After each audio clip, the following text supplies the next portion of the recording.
Hello everyone, Mr. Happy here, and welcome to Mondays with Mr. Happy, aka Mr. Happy Mondays, the weekly Q&A show where you ask me questions and I answer them. All the videos at the bottom are Final Fantasy 15 related this week. It has been just an amazing experience for me. I will be doing an overall review on it, but we'll also be releasing the count-up cast that we do for Final Fantasy 15. Now that count-up cast has basically come to an end, it has all culminated into a final episode.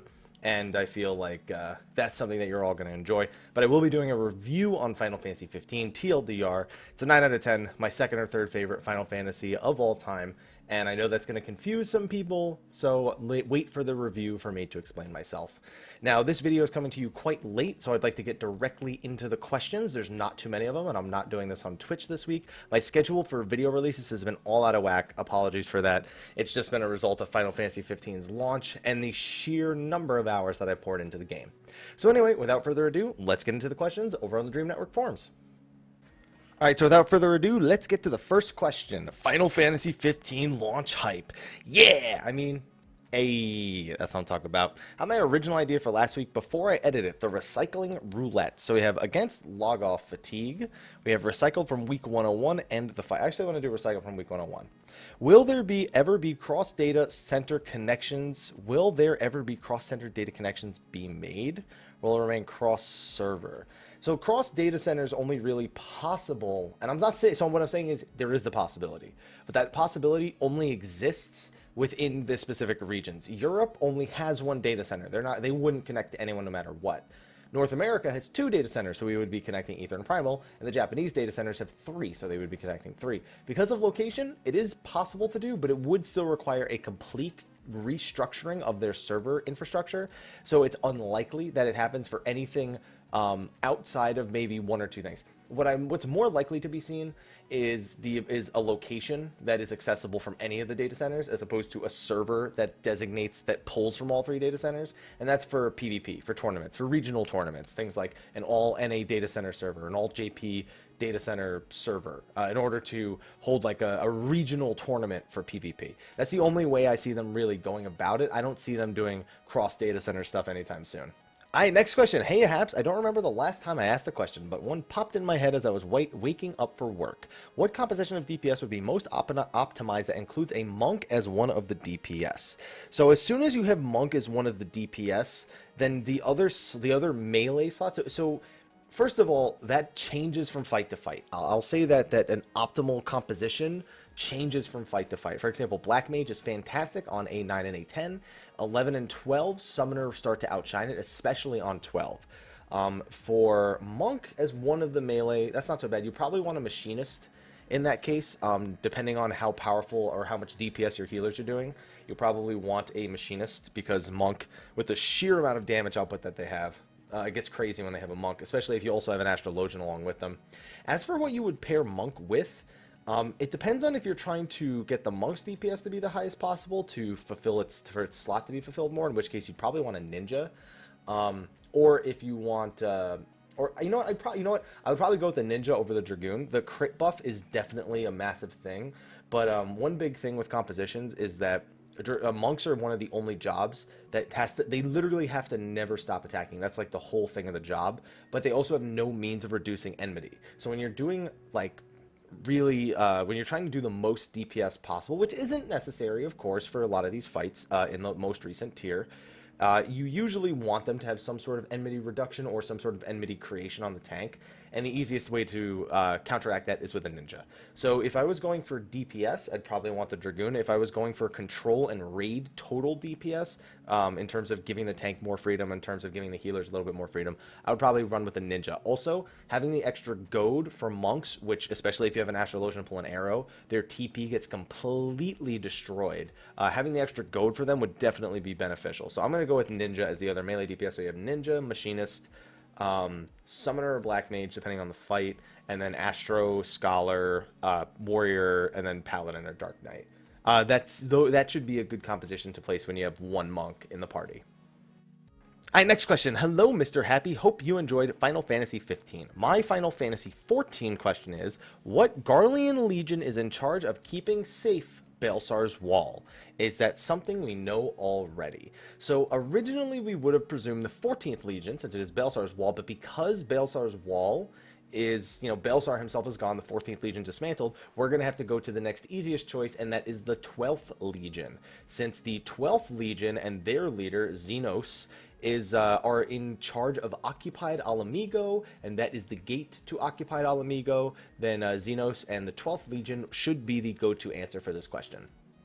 And next one, hey Mr. Happy, hopefully a quick monk-related question. 2 monk-related questions already. I know that with the potency reduction to Tornado Kick, it is no longer viable to... So let's be clear, there was never a live nerf to the Tornado Kick potency. Tornado Kick was originally leaked at a French game event, a French press event, to be a 500 potency attack. When we eventually got it, I don't even know what it is off the top of my head right now. I don't remember if it's 300 or 360. But it wasn't a live nerf. It was a nerf from its beta form to its full form. My question is, it comes as a DPS gainer, loss to use it when perfect balance comes off cooldown. So this is something I don't play monk enough to know. I'd imagine that using Tornado Kick and then using perfect balance is a net DPS loss, mainly because you're basically, instead of using the entirety of your damage buff to continue the perfect balance and just do your highest potency attacks, that you're instead using on the Tornado Kick and then gaining it back. However, if we were to factor in just the perfect balance, I guess I need to calculate how much of the GCD it takes off, because you're losing the haste for what it's like the next 3 GCDs. You would be Tornado Kicking for, and again, I'm just going to make a presumption. I don't remember off the top of my head if it's 300 or 360 for Tornado Kick, so I'm going to go with 300 just for the sake of calculating. And then you have to consider that perfect balance is, what is it now? Is it 27%? I don't even remember, man. They've changed and buffed the Grease Lightning stack so many times. I think it's 9% damage per stack and 5% haste. So you have 15% attack speed, and you have 27% of your damage. I'm pretty sure that's what it actually is.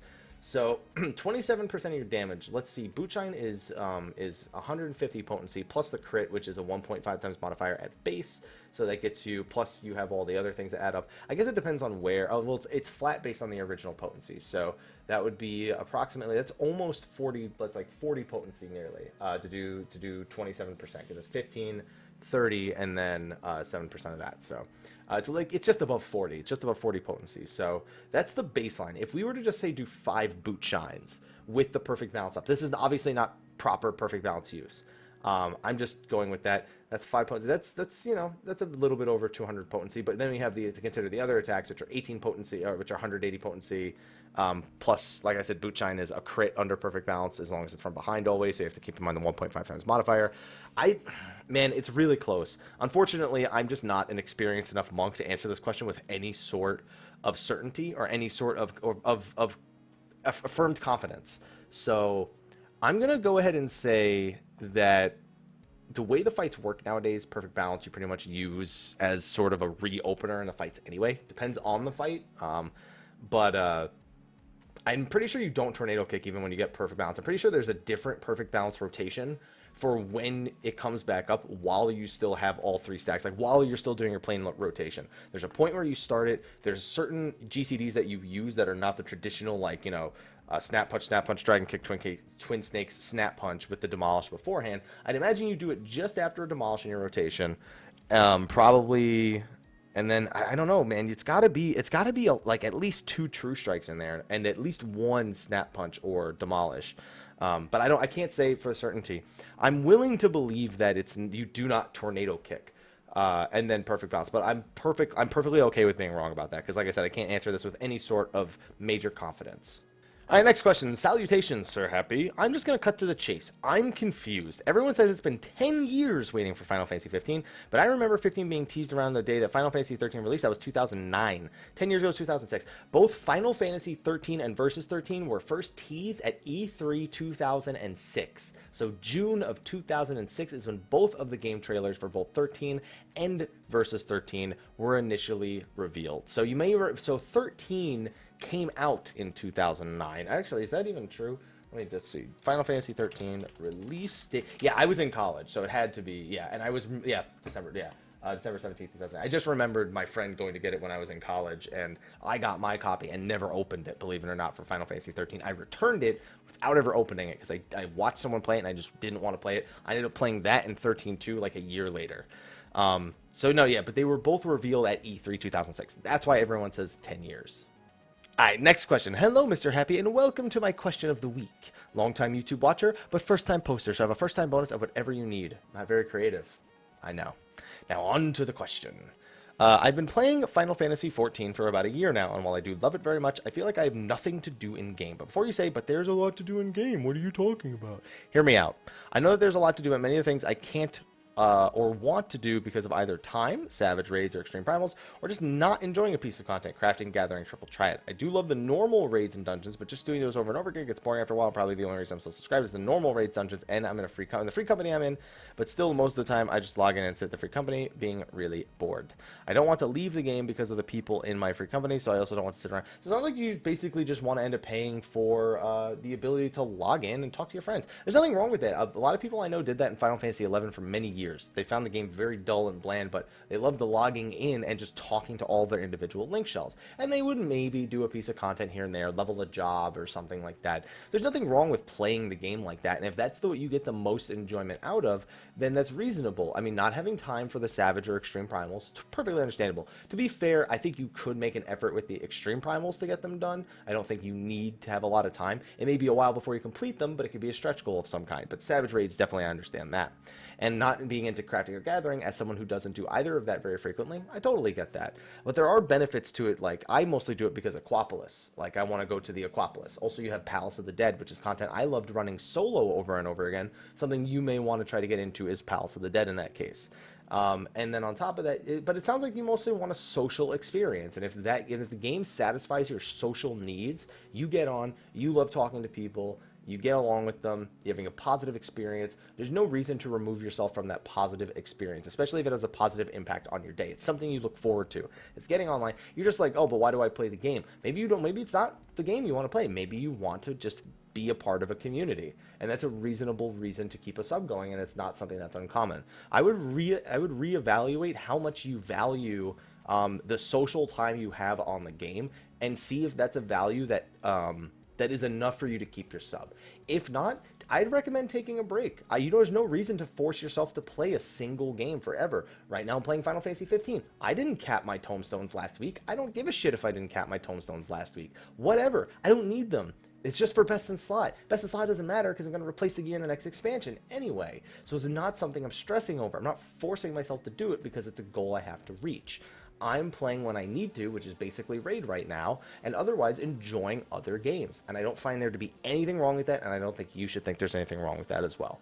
So hopefully you can reassess how much you value your social time on Final Fantasy XIV, along with the time that you actually do the dungeons and the normal mode raids, and hopefully that gives you your answer. All right, we got a next question. Happy, happy, happy, happy here, happy there, happy everywhere. Happy, happy, happy, happy then, happy now, happy forever. It doesn't rhyme, but, I'll do it. Question. One, gamers love to complain about English voice acting in Japanese games. I've had this conversation all the time. Are English voice actors really bad, or do gamers just have unrealistic expectations? I will acknowledge that games that are designed in a Japanese culture, it's easier for the Japanese voice actors to perform the lines in said original culture that it's designed for. I feel like that they express emotion a lot better, but that doesn't mean the English voice acting is bad. It's just a different form of delivery. The languages and the way they express certain things are naturally different. The biggest reason I've seen that people prefer Japanese voice actors over English voice actors when given the choice of one or the other in terms of dual audio is more of a factor of exoticness. There's a reason why people who speak English as a first language listen to Japanese subs with English dubs. It's because they find the sound of the voices either more badass or more exotic, and they don't mind reading the subs. Me personally, I hate Japanese voice actors, not because they are poor, but because I hate having to read my animes. Like, if I wanted to read what was going on the screen, I would just open a manga. You know what I mean? I don't need that extra. With the visual, I can't focus on the visual representation because I have to read the words, so I feel like I'm missing out on things. And then, on the other hand, most Japanese people actually prefer the English voice actors because they're used to their language. Their language doesn't sound special to them. To them, the delivery, and I'm not saying this is all Japanese people, just like I'm not saying it's all English people for people who listen to the Japanese dubs.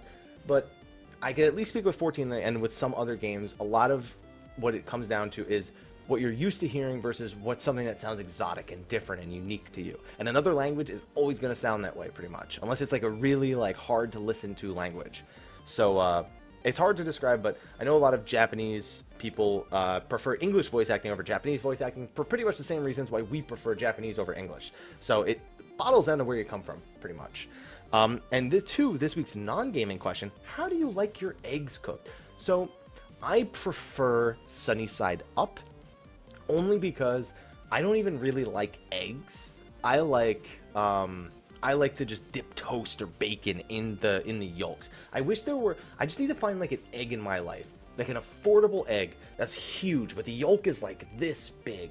If it's just, I know that the yolk's got like, you know, everyone talks about the cholesterol, but if we're talking about eggs, the whites are mostly protein, but the yolks are, I'm trying to remember if it was, the yolks are 49% of the protein. It's either 49% or 51%. I know the whites, I think the whites are 49% of the protein, and the yolk is the other 51% of the protein in the egg. And it's got a bunch of really good stuff in there. It's incredibly nutritious. It's just that the cholesterol, if you're not a, you know, a regularly active person, builds up and then it becomes bad cholesterol. But if I could just get like an egg yolk like this big and just dip toast in it all, dude, that would just be my heaven. If I don't have a good quality toast or something to dip in the egg yolks, though, I will default to scrambled. And scrambled is just easy for me to eat. Put a little salt, pepper on that, and it is good. Next question. Hey, Haps. Hope you're doing well. I am. Hopefully you're doing well as well. I have something in mind regarding Regula and the Warring Triad, and I want to know your opinion about it. Well, we know how well I do with opinion-related questions, but we've already started reading it, so let's see how it turns out. Up to 2.4, the hard mode versions of Ifrit, Garuda, and Titan were pretty much optional quest-wise. However, to continue the main story in 2.5, players needed to clear those trials first. I can imagine players needing to clear the Warring Triad first to continue the main quest as well. Maybe not in 3.5, but in 3.55. This would give Regula an important role as a villain in Stormblood. How is your opinion about this? So we already know about Xenos as a main villain. I, however, will support your idea here because it does have a plausible reason. It was weird to me that we needed to complete Ifrit, Garuda, and Titan when just randomly they just made it a main story requirement. And even to this day, back then it doesn't make sense. But for what's happened recently in the story, it makes sense to at least have needed Titan. So, and considering the way that you originally unlocked Titan hard mode, that would mean you needed Ifrit, Garuda, and Titan. But if that's really, if it's because they knew it was coming down to the 3.4 story, and we were gonna have to face Titan hard mode again, and they wanted to do it subtly, we know this set piece is coming in this many patches, because we've already written out the entire story for the expansion. When should we make this a benefit? They did it so far in advance that I feel like it's not really plausible for them to make the Warring Triad a requirement for 3.5's main story, especially considering that would mean we have to complete Zurvan before 3.5. And I know you're also saying 3.55, which maybe has a little bit more merit, but it's a very short time to get those three done and then to have this event roll out, compared to when they did Ifrit, Garuda, Titan, which eventually built up into 3.4, a very different time frame that we were set upon. However, I do like the idea. It is a different take on what will happen with the Warring Triad story, and I totally support the idea if it does happen. Alright, next question. Good day, Happy, and happy 15 release week. Happy 15 release week to you too. So I have a 15 question for you. It's a little bit spoilery, so spoiler tags. Alright guys, you know how it works. I'm going to do this. We're going to remove this from the screen. And when I do this again, it means turn the audio back on for the video. Got it? Good. So, I have a Final Fantasy 15 question for you. It's a bit spoilery, so spoiler tags. By the way, I've just gotten to Chapter 10, so if the answer to my question is beyond that, please be vague. Ooh. Well, I mean, what day was this asked? December 1st? You've had 3 days. Odds are you already know. Am I the only one who can't figure out how to navigate Alticia because of the very middle areas? That being the area where you first arrive, the area where you go to the negotiate with Camellia, the area with the park and the arena. Is the rest of the vast map blocked off till a later part of the game, or just not finding the right routes to get places? Alticia, you are exploring all of Alticia. That is all of it. You will not go anywhere else. So that's the best answer I could think to give without saying anything else. Alright, next question. Hello, Mr. Happy. It seems like you and many other people have been enjoying Final Fantasy 15, so I hope it was worth the long wait. Anyway, a single question today, and not too long either, I hope. I think I've heard you say that horizontal progression would not be a good fit for 14 in its current state. In your opinion, what advantages does horizontal progression have over the item level system we currently have, assuming the MMO it's connected to was built for it? By the way, thank you for not asking how it would be implemented in Final Fantasy XIV, and instead asking what the benefits are if the game is designed around that progression system. The main benefits of horizontal progression is to have one character that is able to obtain items that affect their playstyle as opposed to skills that affect their playstyle. For example, let's say you have one spell, and this spell is just Fire 1, and that's it. Now, let's just pretend it's not even 14, it's just fire. It's just a fire spell. You shoot fire at the enemy, and they take fire damage. Let's say that you pick up an item, you pick up gloves that make it so that when you cast your fire spells, they leave behind sparks on the ground that deal damage over time. Cool. Now I've got this single target spell that deals very light damage in an AoE around it, and also just damages the target that I was originally casting it on. Then you have another one that makes it so that your fire is cold, and instead it changes it to an ice element. It's a cold flame, basically. And then all of a sudden you have the ability to take your fire spell and make it ice damage. And then let's say that you have an earring that causes that fire spell to regenerate a portion of the MP, to give you a portion of the MP back to you. You have all of these options, and while yes, in the case of even in horizontal progression, outside of doing gear swaps like Final Fantasy XI did, there's always a best option, depending on what you're doing at the moment. Need AoE damage? Odds are you'll take the spark. Fighting something that's immune to fire damage, but that's your only spell? Bam, you got the ice things. In a really long fight that like MP is really tight, you have the earrings. But you're labeling situations where each of those gears are useful. The thing is, having each of them means you're prepared for each of those situations. That's the benefit to horizontal progression, is the ability to customize the character for individual fights instead of being a character that is efficient in all fights all the time, which is the way Final Fantasy XIV and vertical progression usually work. So it sounds exciting, but what it comes down to is it's usually, I don't want to say it's at the cost of gameplay, it's at the cost of ever feeling, how do I say, powerful. Normally you feel pretty weak when it comes to just effects like that changing. It's cool because it's like, oh, now it's cold flame, so I can get around that. But then all of a sudden, the community creates this necessity. If you don't have this item, you are not allowed to do this content. Because you can't. Because like the fire spell, you can't hurt the enemy. You're like, but I love using fire spells. I built my character around using fire spells. Well, that enemy's immune to fire. So if you don't have this item, we can't play with you because you're literally useless. And that's the problem that horizontal progression creates.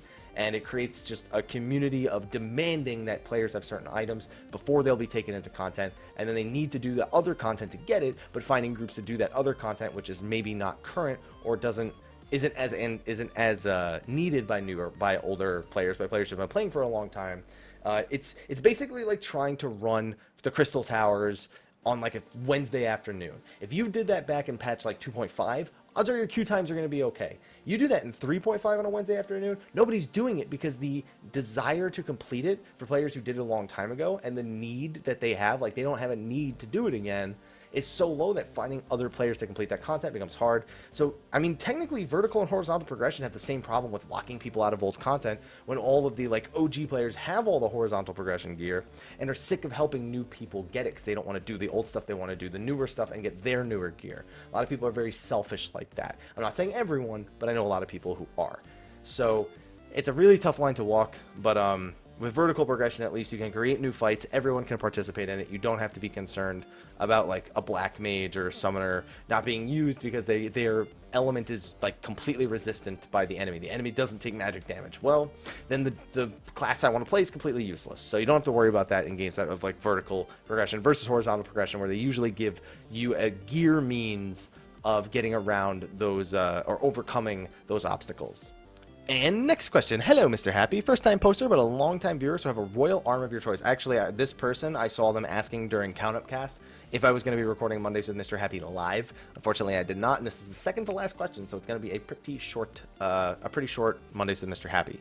I can't. Okay, if this is about Final Fantasy 15, I'm automatically spoiler tagging it. So, boom. That you know what it means. Turn the audio back on, and if you don't, well then whatever. You already saw the first two lines of it.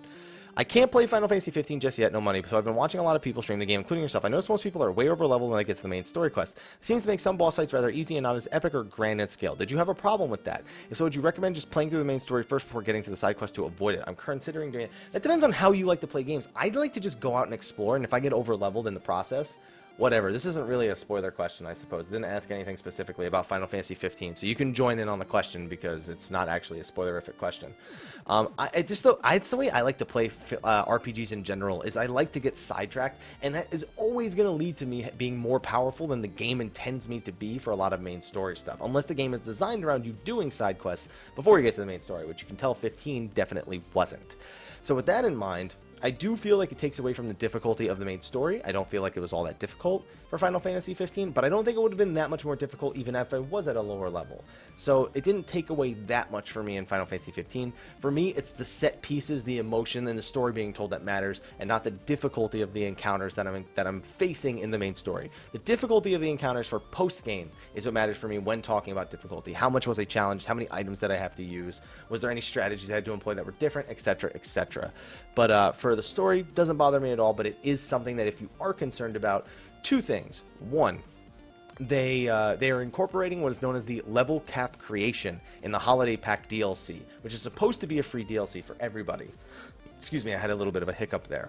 And that is going to allow you to set a level cap on your save file, so that way you can do things like level 1 challenges, or you can make it so, hey, now I can't over-level the main story or something like that. So there is going to be an option to help people with that problem. Second of all, it's going to be down your playstyle. If you want to experience a story like that, where it's like everything feels like a struggle, yes, I recommend you focus on the main story first. That is definitely going to give you a more epic and grand feel.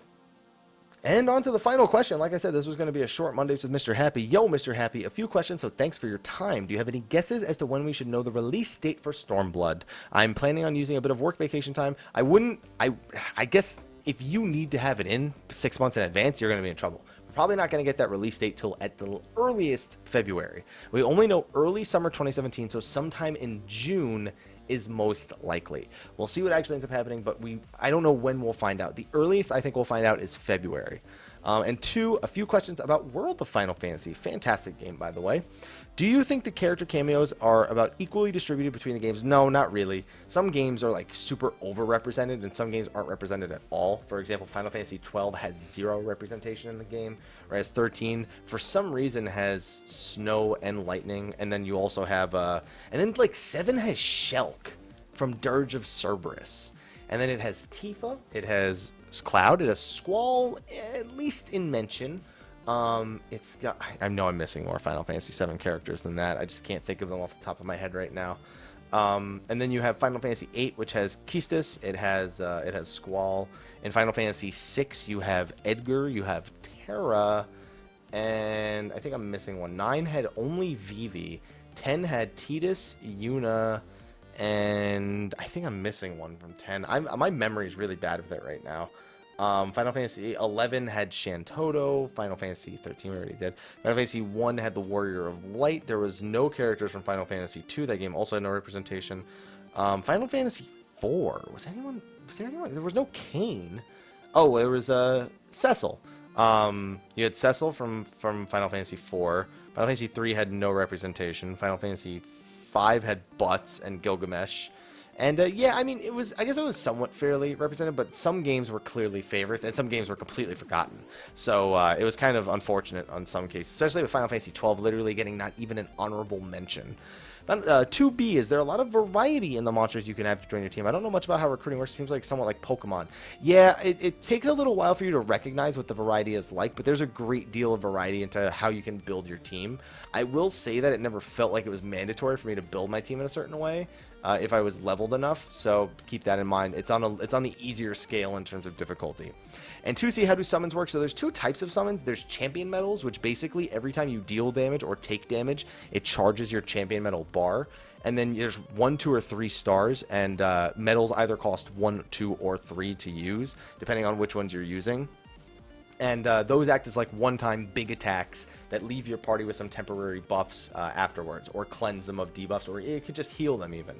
And then you have extra large mirages, which are basically mirages you keep in the side of your party, and they act like a summon.